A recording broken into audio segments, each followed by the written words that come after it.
all. This is Jennifer Gamble. I'm with nextlevelguitar.com, and I'm here to show you just the basics of some slide guitars. For me personally, I picked a glass slide. I like the way it sounds. I think you got your choice between glass and metal slides. Both are good. Metal slides don't break and shatter like glass ones, which has happened to me before, but I like the sound of the glass slide. I think it has a warmer sound than the metal slide. I think the metal slide is a little bit more tinny and aluminum sounding, so I picked a glass slide. They come in all sizes, so make sure you get one that fits your finger. Which finger do you use?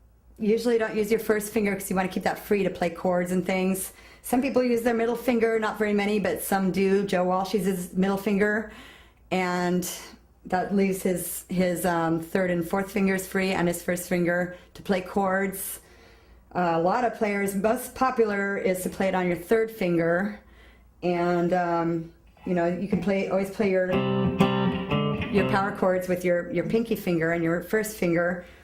Personally, I play it on my pinky finger because it's my weakest finger, and it doesn't require a lot of strength to play slide guitar. I mean, it doesn't require any strength at all, really, or any dexterity. So I use my pinky finger because that leaves my strong fingers free to play other solos and other chords. Basically, you want to find a slide that's going to fit your finger, the one you want to play it on, and not fall off and just stay there. So I picked a slim one because it's not too fat and it's easy to rest over the frets. And when you first start playing slide, the main thing you want to remember is you don't press down with the slide.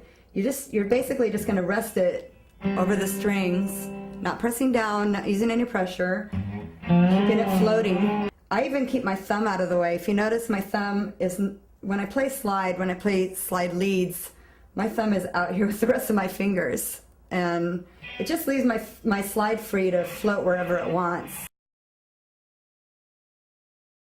Well, I mean, the cool thing to do is get an actual glass aspirin bottle, and you know, like that's what Dre and Allman use. And you can go on eBay and find all different. Believe it or not, when I shattered my glass one, I needed it for a gig, and I ended up trying a beer bottle because I thought, well, that would be really cool if I could go up and use a beer bottle on stage. So, you know, I had to dump the excess liquid out, and I got my beer bottle. Figured I couldn't hold it this way, so I ended up holding it this way, and didn't work so well because it's way too wide, you know, for the frets.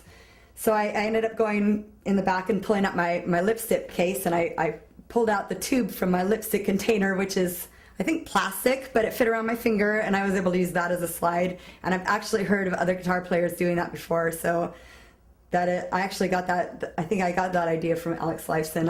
I don't remember exactly who used that the first time, but I know I read that somewhere.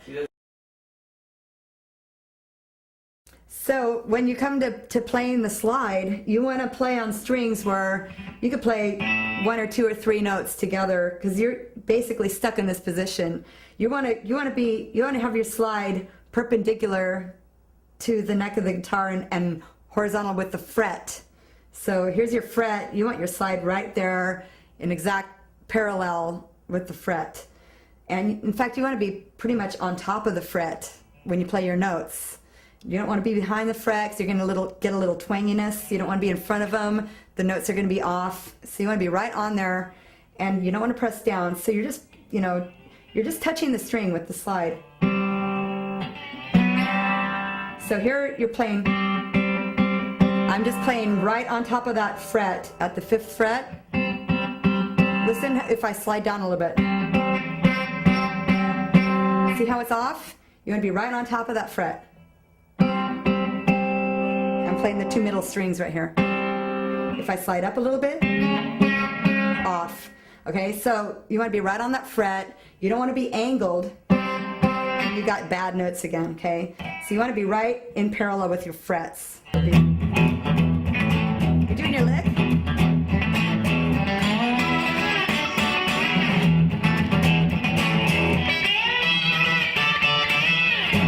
Here's your second one. Got that? Here we go. So B and the high E, the B and the high E strings, and you're going to go all the way up to the 12th fret. So you're going to start on the 10th fret and slide up. You're going to move it over to the B and the E strings, and you're gonna, play with some aggression and just start on the 10th fret and slide up. Slide up to the 12th fret. So let's do it real slow, okay? It's the exact same riff, just on different strings. So you want to mute everything else except for your B and your high E, okay? With your right hand, just kind of rest your palm there and pluck your B string. You're going to start with your B string on the 10th fret and slide up. So slide up on the B, slide up from the 10th fret to the 12th, and hit your E when you get up to that 12th fret. You might want to up check that with your pick, up pick. Or you could do a whole chord.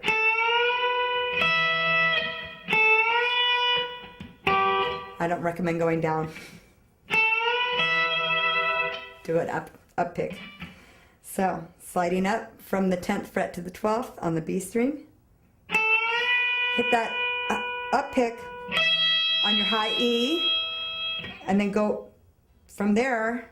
Lift your slide off the neck, mute your strings, press it back down to where you started on the 10th fret, and then just do that rhythm, plucking down 2 times, and on the 3rd time, slide up. Got that? So it'll be something like this.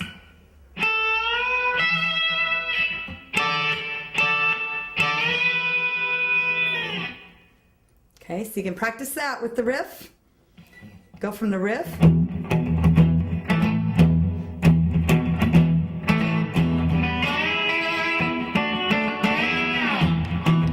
Now do your lick.